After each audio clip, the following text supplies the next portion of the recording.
الرحمن جی دوستو، آج ہم پھر آگے کا سلسلہ شروع کر رہے ہیں سورۃ الفلق۔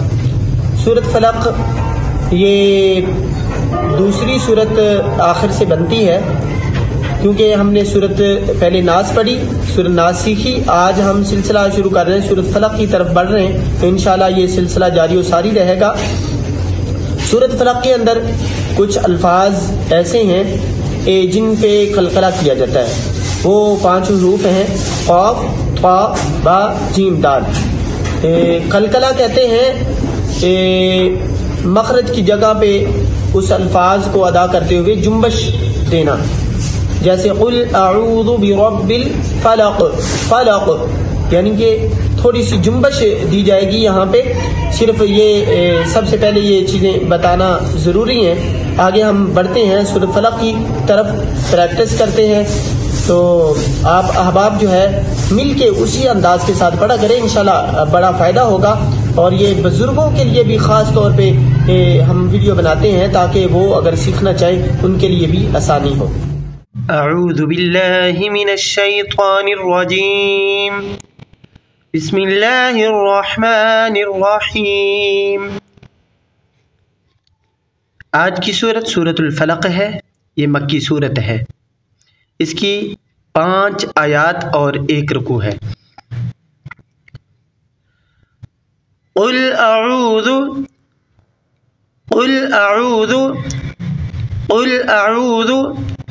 برب الفلق، برب الفلق، برب الفلق، قل اعوذ برب الفلق، من شر ما خلق، من شر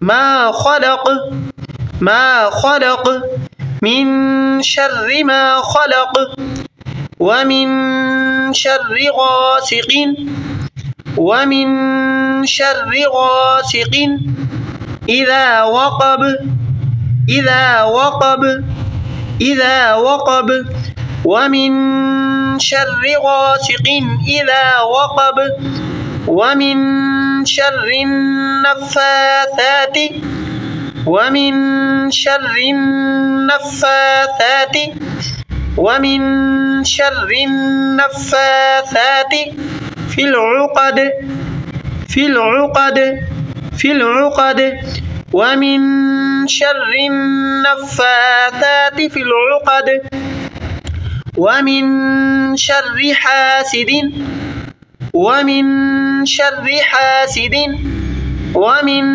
شر حاسد إذا حسد، إذا حسد، إذا حسد۔ جی دوستو، اس صورت میں